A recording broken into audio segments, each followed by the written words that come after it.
సిద్దిపేట జిల్లా ఎమ్మెల్సీ కవితను అరెస్టుకు నిరసనగా టీఆర్ఎస్ పార్టీ ఆధ్వర్యంలో సిద్దిపేట పాత బస్టాండ్ అంబేద్కర్ చౌరస్తా వద్ద బీఆర్ఎస్ పార్టీ కార్యకర్తలు ఆందోళన కార్యక్రమం చేపట్టారు. మోదీకి వ్యతిరేకంగా నినాదాలు చేస్తూ 2 సంవత్సరాల నుంచి నడుస్తున్న ఈ కేసును గత రాత్రి శుక్రవారం ఆగమేఘాల మీద అరెస్టు చేయడం ఏమిటని ప్రశ్నించారు. స్వాతంత్రంగా వ్యవహరించాల్సిన ఈడీ, సిబిఐ లాంటి సంస్థలు కేంద్రం చెప్పు చేతుల్లో మగ్గుతున్నాయని ఆరోపించారు. కవిత అరెస్టు విషయంలో న్యాయ పోరాటం చేస్తామని వారు డిమాండ్ చేశారు. అనంతరం వారిని అరెస్టు చేసి పోలీస్ స్టేషన్ కు తరలించారు. మానవాయితీగా వస్తూ ఈనాడు మరి తెలంగాణ రాష్ట్రంలో ఎమ్మెల్సీ కవిత గారిని అరెస్టు చేయడం అనేది చాలా గర్హనీయమైనటువంటి చర్య. గత 2 సంవత్సరాలుగా నడుస్తున్నటువంటి ఈ కేసును అగమేఘాల మీద నిన్న మరి శుక్రవారం నాడు అంటే తెల్లవారితే శనివారం, ఆదివారం 2 రోజులు సెలవులు ఉన్నాయని చెప్పి చూసి ఈనాడు మరి నిన్న కోర్టు సమయం అయిపోయేటువంటి సందర్భంలో ఆమెను అరెస్ట్ చేయడం అనేది చాలా బాధాకరమైనటువంటిది.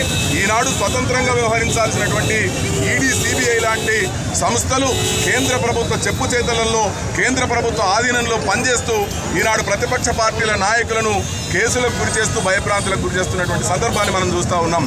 నిన్న అక్రమంగా అరెస్ట్ చేసినటువంటి కవిత మీద నిజంగానేమో మొదలేమో సాక్ష్యం అని చెప్పిండ్రు, ఇప్పుడేమో నిందితురాలని చెప్పిండ్రు. నిన్న అక్రమంగా అరెస్ట్ చేసి తీసుకెళ్లడం చాలా బాధాకరమైనటువంటి అంశం. తప్పకుండా మేము న్యాయపరంగా పోరాటం చేస్తాం. న్యాయం మా వైపు ఉంది.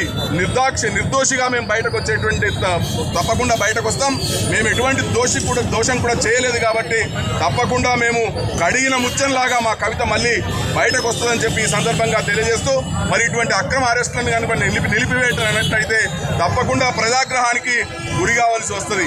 ఎందుకంటే ఈనాడు ఎన్నికలు సమీపిస్తున్నటువంటి తరుణంలో ఈరోజు ఎన్నికల నోటిఫికేషన్ షెడ్యూల్ వస్తుందనేటువంటి సందర్భంలో నిన్న అరెస్టు చేసి రాజకీయ లబ్ధి పొందడానికి ప్రయత్నం చేసినటువంటి కేంద్ర ప్రభుత్వానికి ప్రజలు తప్పకుండా గుణపాఠం చెప్తారు.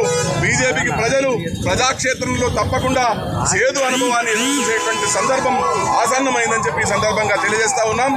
మరి కవితను వెంటనే విడుదల చేసి మరి వాళ్ళ నిజాయితీని నిరూపించుకోవాలని చెప్పి ఈ సందర్భంగా డిమాండ్ చేస్తా ఉన్నాం. జై తెలంగాణ.